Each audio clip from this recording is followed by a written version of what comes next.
One priority for cattle producers is managing or eliminating anything that negatively impacts the health of your herd. However, sometimes these threats are not easily detected. One example, internal parasites.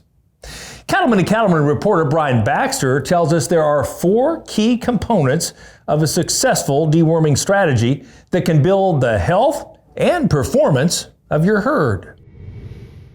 In southeast Texas, Howard and Carolyn Davis worked together on the San Jacinto Ranch, which has been in Howard's family since the 1800s. Today, they crossbreed their cows with Akaushi bulls, and they place a high priority on herd health, including a strong deworming program. Deworming the cattle is very important to us just to make sure their performance is there.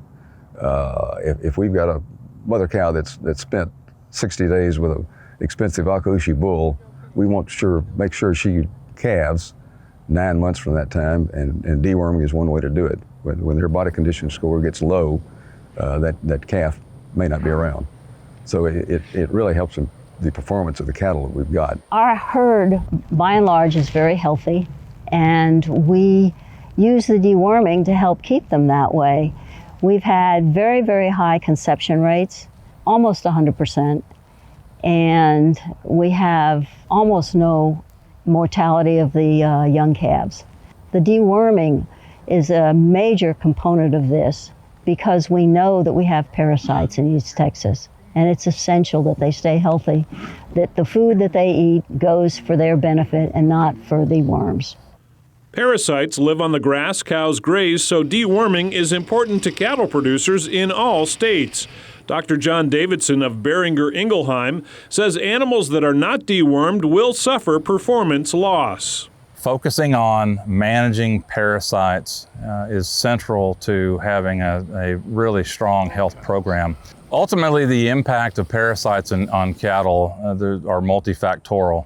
They will impede the transfer and absorption of protein and energy and nutrients into that animal system.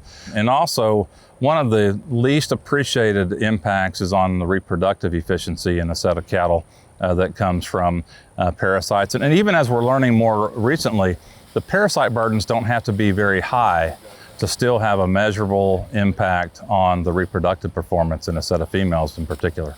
To help guide cattle deworming strategies, Beringer Ingelheim has developed a 4-pillar approach to deworming success.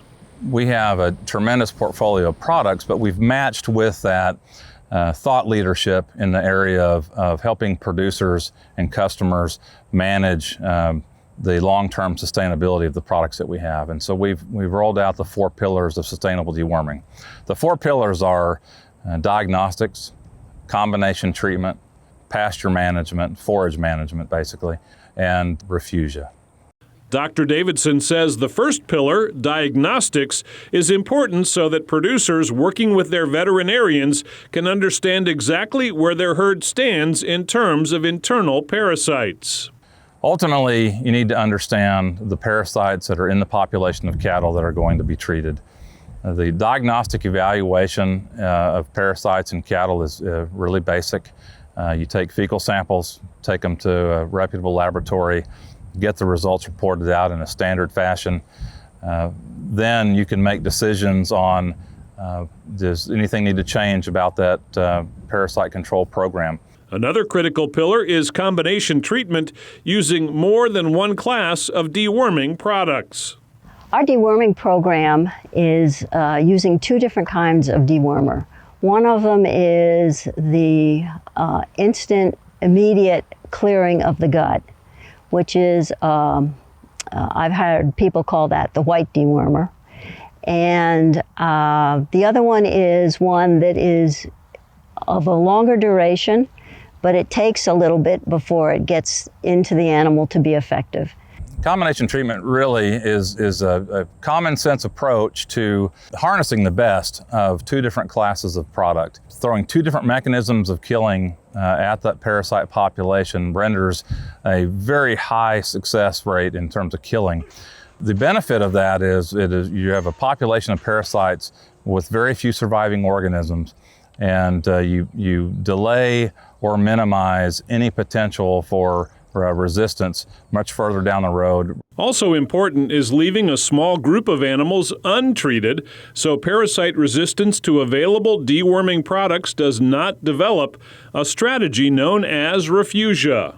Refugia is the concept of allowing a subset of the cattle in a group to remain untreated. And the benefit there is you're providing the environment as those cattle shed parasites and larvae into the pasture that have not been exposed to the drugs that the rest have been exposed to.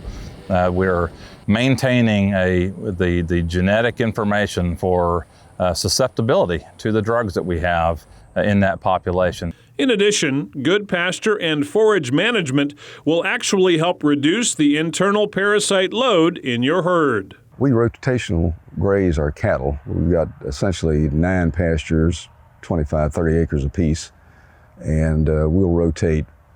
There's no set schedule, but we'll rotate these girls through. If we see they're getting down to 5 or 6 inches of grass left, we'll move them. Of course, they tend to want to move anyway, but we do that, and that tends to kind of keep fresh pastures going. As the pasture is eaten down, as the ground develops more manure, we know it's time to move on so that the animals don't then get reinfected with the parasite that we've just spent time killing. And again, that has worked well, and we're pleased with the results. Put it all together, and the 4-pillar approach to deworming can ensure that the products producers use will continue to be effective and that the health of their herd will not be reduced by internal parasites. The role that deworming, particularly incorporating the 4-pillar concept and the pasture and livestock stewardship, ultimately is going to contribute in a meaningful way to the health of the cattle while they're at the cow-calf level. The payoff for a good deworming program is that we have healthy animals, we have almost no mortality, we have good weight, and so we have healthy mamas, we have healthy calves, and that's what our customers are wanting. That's where we get our payoff that allows us to keep this ranch going, because every penny counts. On the San Jacinto Ranch in Texas, I'm Brian Baxter reporting for NCBA's Cattleman to Cattleman. To find out more about the 4-pillar approach to cattle deworming success, visit the website advancedeworming.com.